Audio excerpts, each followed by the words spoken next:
नमस्कार मेरे प्रिय दोस्तों। भारत पूरे विश्व भर में अपनी अनोखी संस्कृति व परंपराओं के लिए जाना जाता है।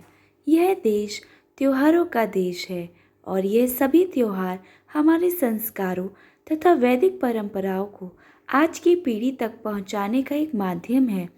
इनमें से एक त्योहार है अहोई अष्टमी का, जिसमें सभी माताएं अपनी संतान की दीर्घ आयु और मंगलमय जीवन के लिए उपवास रखती हैं।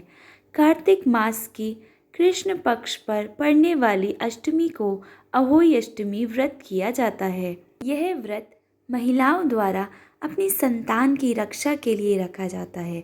इस व्रत की कथा भी संतान की सलामती से ही जुड़ी है। हिंदू धर्म में अहोई अष्टमी का व्रत विशेष महत्व रखता है। यह व्रत उत्तर भारत के राज्यों में ज़्यादा प्रचलित है। कई स्थानों पर अहोई अष्टमी को अहोई आठे भी कहते हैं। इस व्रत को निर्जला रखने का विधान है। कोई भी व्रत उसकी कथा सुने बिना अधूरा समझा जाता है। ऐसे में अहोई अष्टमी का व्रत भी इसकी कथा सुने बिना अधूरा है। माताएं अपनी संतान की सुरक्षा और सफल जीवन की कामना के साथ अहोई अष्टमी का व्रत रखती हैं। यह व्रत निर्जला रखा जाता है। धार्मिक मान्यताओं के अनुसार इस व्रत को करने से संतान की लंबी आयु और अच्छे स्वास्थ्य की प्राप्ति होती है। यदि निसंतान महिलाओं द्वारा इस व्रत को किया जाता है तो उन्हें अहोई माता की कृपा से संतान की प्राप्ति हो सकती है। तो मेरे प्रिय मित्रों, चलिए सुनते हैं अहोई अष्टमी की पौराणिक कथा। लेकिन उससे पहले मेरे प्रिय मित्रों, अगर आपने हमारे चैनल को सब्सक्राइब नहीं किया है तो इसे सब्सक्राइब करें और बेल आइकन भी दबाएं। पौराणिक कथा के अनुसार एक नगर में एक साहूकार रहता था जिसके 7 बेटे थे। एक बार दीपावली से पहले साहूकार की पत्नी घर की लिपाई पुताई के लिए खेत में मिट्टी लाने गई थी। खेत में पहुंचकर उसने कुदाल से मिट्टी खोदनी शुरू की। मिट्टी इसी बीच उसकी कुदाल से अनजाने में एक शाही झाऊ मूसा के बच्चे की मौत हो गई। क्रोध में आकर शाही की माता ने उस स्त्री को शाप दिया कि एक एक करके तुम्हारे बच्चों की भी मृत्यु हो जाएगी।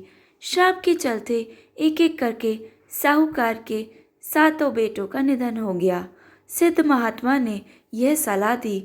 इससे दुखी होकर साहूकार की पत्नी ने एक सिद्ध महात्मा की शरण ली और उसे पूरी घटना सुनाई।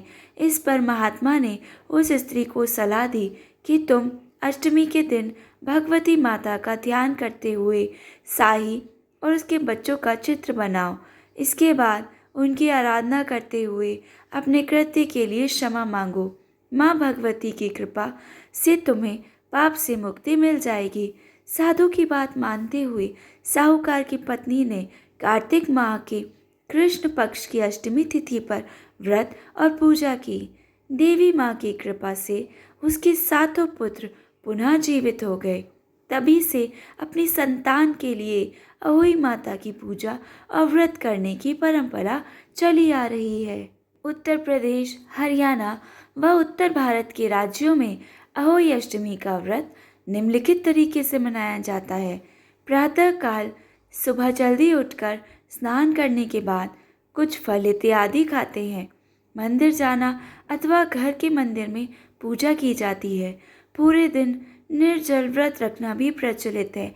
शाम के समय बच्चों के साथ बैठकर अहोई अष्टमी माता की पूजा करते हैं। दीवार पर अहोई अष्टमी माता की तस्वीर बनाते हैं अथवा एक कैलेंडर लगाते हैं। शाम को पहला तारा निकलते ही उसको जल व खाना अर्पण करके ही व्रत खोलते हैं। तो मेरे प्रिय मित्रों, ये थी अहोई अष्टमी की कथा व उसके बारे में कुछ जानकारी। अगर आपको हमारा वीडियो पसंद आया हो तो हमारे चैनल को लाइक, शेयर, सब्सक्राइब करना ना भूलें। धन्यवाद।